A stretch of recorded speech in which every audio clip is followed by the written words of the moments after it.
So one of the big questions regarding education in the context of this coronavirus pandemic is how to really contextualize and frame the learning losses that may, or perhaps we can say certainly happen during both the disruptions that are happening at the household level and the school closures.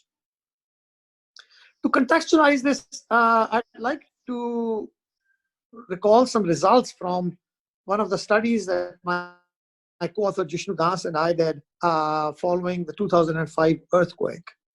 And that study, the results of that study are actually quite sobering, and they can help us think about these current losses.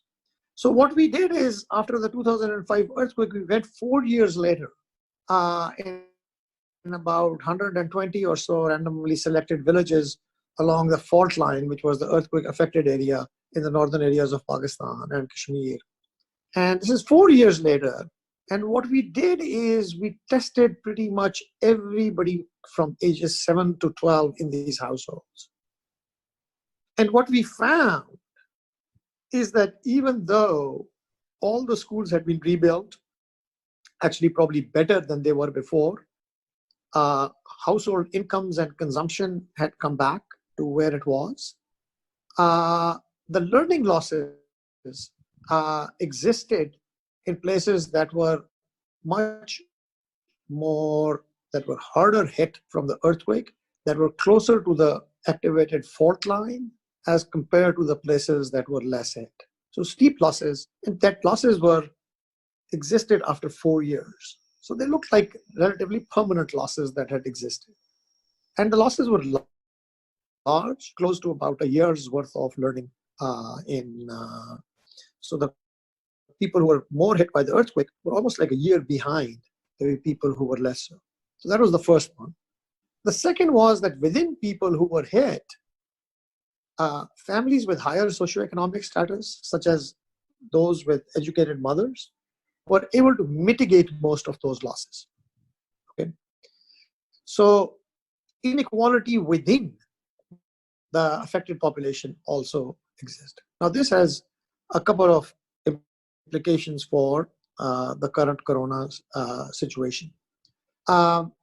Schools have been closed for the last month or so, and there are some plans in Pakistan, in Punjab and other places to open them during the summer.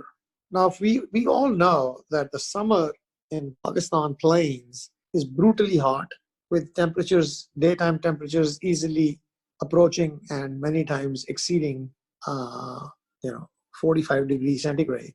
So we are talking about really hot weather, in which my feeling is without air conditioning and any proper infrastructure, most parents would be not very likely to send their kids, particularly little ones, to school. So what we are looking at is an interruption, which is roughly going to be from, let's say, mid-March to September. That's close to half a year, 6 months of no school. We do know from studies that summers cause learning losses, but this is pretty large. And then combined with possible household earning shocks, that many of these students will have parents who will might be possibly be unemployed or have lower income, or even worse, would have families with health shocks. Somebody actually might be affected by the virus itself, or somebody in the family. So you have these shocks coming from many different angles. So what I think we predict given the earthquake is that come September, let's say in September classes do open up, or whenever, maybe December, when regular face-to-face school does start, what you're going to find is students coming back with much more affected knowledge. So think about a teacher starting in 8th grade. Do you think that teacher would be able to start first day of class exactly what she did last year? Because the people who are coming in, and there will be automatic promotions, people who are coming in first year 8th grade for the last 6 months or so, what they were supposed to have learned would be very varied and very limited. Some students with motivated parents, with well-off parents, who may have internet access, who may go to elite private schools, they may be able to mitigate some of those losses, as we saw in the earthquake. But learning inequality coming in as school starts will have widely gone up, more so than before. So that's something we have to, first of all, test. Just as we say in coronavirus, we have to do some testing. In the field of education, I think we'll have to do some serious testing also. So when people come in, I would really like us as a society to have a very good sense of what exactly is the extent of these learning losses. Secondly, how we deal with these losses, how schools adjust, how teaching strategies adjust, how teachers and the students' relationship adjusts, how do parents come back into the system, will largely determine how permanent those losses are and how slow or fast this catch-up is going to be.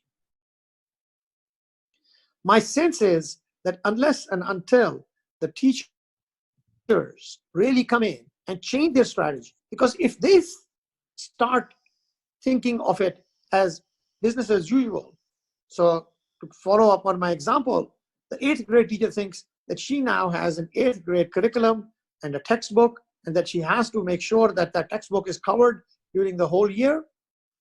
Well, that's going to be a real problem, because what is going to happen is that most of that material presupposes mastery of some 7th grade material. Whenever there is a verticality in subject matter learning, you're going to see some serious problems.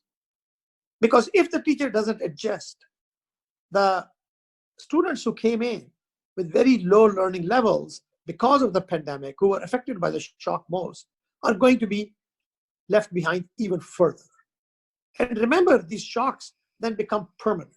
They can lead to further jeopardy in the weaker students, for instance, dropping out of school. And as learning does not accumulate, many of these students will not be able to do well in their schooling exams, such as the matriculation or the board exams. And these losses then will continue in terms of their future life prospects, in terms of jobs and so on. So I think the school system has to be in a rehab mode as we move forward, unless it comes in a rehab mode. And if it thinks that it's going to be in a normal business as usual mode, I think we are going to further aggravate the problem that's ahead of us. I think for the next year, what I would propose is testing as soon as students come in to school to really understand the distribution and the extent of the learning inequality that has arisen because of this pandemic.